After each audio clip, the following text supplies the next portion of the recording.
నెల్లూరు మేయర్పై అవిశ్వాసం తీవ్ర ఉత్కంఠగా మారింది. ఈ నెల 18న అవిశ్వాసంపై సమావేశం జరగనుంది. గత 2-3 రోజులుగా వైసీపీ నేతల నుంచి బెదిరింపు కాల్స్, రౌడీ షీటర్లతో ఇళ్లకు వచ్చి మరీ బెదిరిస్తున్నారని టీడీపీ కార్పొరేటర్లు ఆరోపిస్తున్నారు. టీడీపీ నేత కోటంరెడ్డి గిరిధర్ రెడ్డి పలువురు కార్పొరేటర్లు వేదాయపాలెం పిఎస్కు వెళ్లి ఫిర్యాదు చేశారు. ట్రూ కాలర్ కి సంబంధించిన కీలక ఆధారాలను పోలీసులకు సమర్పించారు.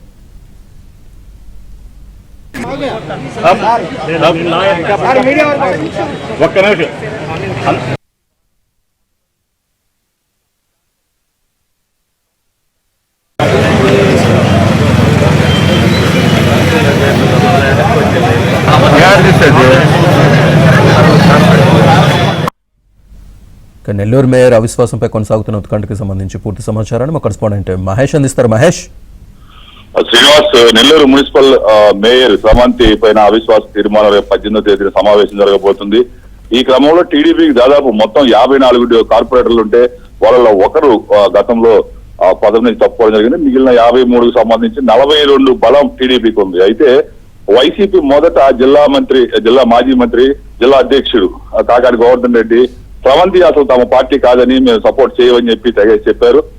అదే విషయం అందరూ కూడా చెప్పడం జరిగింది. కానీ అకస్మాత్తుగా 4-5 రోజుల నుంచి కార్పొరేటర్లందరికీ కూడా తీవ్ర స్థాయిలో బెదిరింపులు వస్తున్నాయి. మా వెనకాల ఎవరున్నారో తెలుసు కదా, రౌడీ షీటర్లు, గంజాయి బ్యాచ్లు ఉన్నాయి, గ్యాంగులు ఉన్నాయి, నెల్లూరులో కూడా తిరగలేరు, చంపేస్తాము, ఈ విధంగా రకరకాలుగా తీవ్రమైనటువంటి బెదిరింపులు పాల్పడుతున్నారంటూ కార్పొరేటర్లు ఆరోపిస్తూ ఉన్నారు. ఇదే విషయమై నిన్నటి రోజున కోటంరెడ్డి గిరిధర్ రెడ్డి టీడీపీ నేత ఆయన సమక్షంలో వెళ్లి అందులో కూడా వేదాయపాలెంలో కంప్లైంట్ కూడా ఇవ్వడం జరిగింది.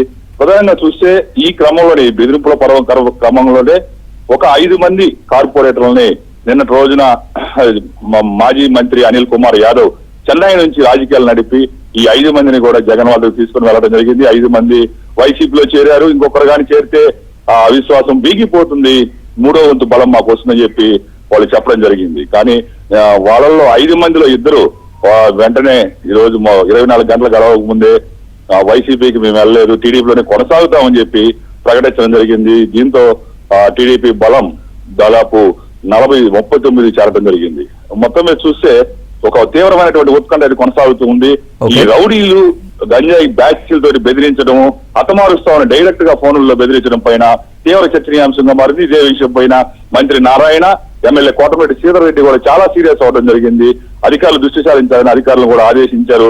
మొత్తం మీద ఒక తీవ్రమైనటువంటి ఉత్కంఠ కొనసాగుతూ ఉంది. అటు ఏదో ఒక విధంగా టీడీపీకి పదవి రాకుండా చేయాలని చెప్పి వైసీపీ వాళ్ళు విశ్వ ప్రయత్నాలు చేస్తున్నారు. Srinivas. Right, thank you Mahesh.